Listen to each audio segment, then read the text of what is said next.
Welcome back to the deep dive.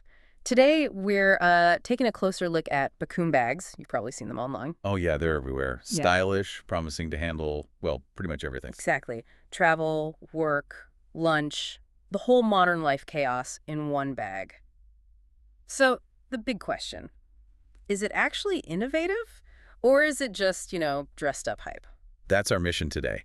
We're going beyond the slick photos and comparing what the brand claims, things like worldwide shipping, Mhm. supposedly 100,000 plus happy customers, big discounts. Right, those 30, even 50% off deals. Exactly. We're comparing all that to what users are actually saying, and crucially, what's buried in the fine print. Okay, so the pitch itself, it sounds pretty amazing. A tote that fits what, a 15.6-inch laptop? Huh? And keeps your lunch insulated. Converts from your work bag to your lunch bag. Yeah, it almost sounds too good to be true, doesn't it? Well, let's start with the price, because that's where some skepticism creeps in immediately. Our sources pointed out the really aggressive discounting. Those constant sale-ins, midnight banners. No, You no. see them all the time. Right. Promising huge chunks off, 30, 40, 50%. And we saw this huge red flag, didn't we, about the supposed original price. Definitely. We found examples, like a lunch compartment tote going for around, say, 90 pounds, Uh-huh. but with a claimed regular price, sometimes lifted as high as 500 pounds for some models. 500. That seems wildly high. It's a classic tactic, really. You inflate that original price massively, that 500-pound figure, so the 90 pounds looks like an unbelievable must-buy-now deal. So you feel like you're getting this incredible bargain. When in reality, you're probably just paying what the bag is actually worth, or maybe even a bit more given the hype. It just manipulates that perception of value. Okay, so they hook you with a potentially misleading price. But once you have the bag, does the quality match up? Or is that where they cut corners? Well, that leads us right into the user feedback, especially from places like Reddit forums. Right. What are people actually saying once they've used it for a bit? The main theme seems to be around build quality and durability. It sounds like when you try to make one bag do absolutely... Pack top, lunch, maybe gym stuff. Yeah, exactly. Compromises have to be made somewhere, and users are reporting those compromises are pretty noticeable.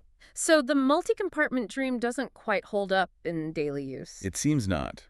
People mention materials feeling a bit, well, flimsy, or the insulation for the lunch part isn't that effective for very long. Hmm. And apparently when it's fully loaded with everything it claims to hold, it can get pretty uncomfortable to carry. Okay, so it kind of falls into that fashion bait category. Looks great in the pictures. Exactly. Looks structured and cool online, but the actual practical utility for heavy, everyday use just might not be there. But the thing that really jumped out at us looking at the fine print wasn't just the quality concerns, it was the guarantee. Ah, yes, the 30-day money-back guarantee.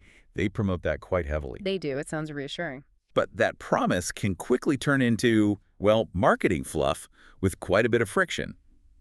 The guarantee exists, sure, but the details on shipping and returns can really limit things, especially depending on where you live.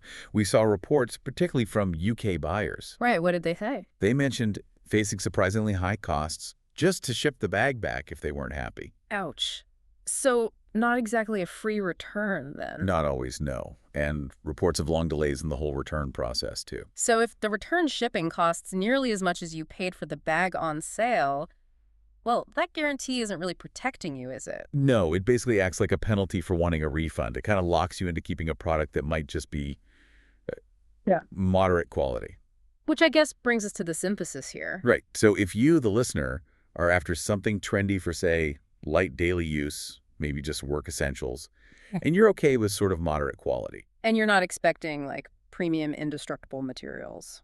then Packuum might be okay. It fills that immediate fashion-forward niche. But, and this is the key thing, if you need something genuinely rugged, durable, with reliable insulation, or for serious travel. This probably isn't the right investment. Yeah, for that kind of reliability and maybe future-proofing, you're better off sticking with established brands known for quality and, importantly, easier return policies. It's really about helping you sort the bags that deliver genuine function from the ones that are mostly just style designed for your Instagram feed. Okay, so here's our final thought for you to consider. We often see this pattern, right? Aggressive discounts paired with tricky return policies. So when you're tempted by a stylish new brand promising the world, what specific parts of that fine print should you absolutely check before you hit buy? always, always read the full returns policy first. Definitely good advice. We'll catch you on the next deep dive.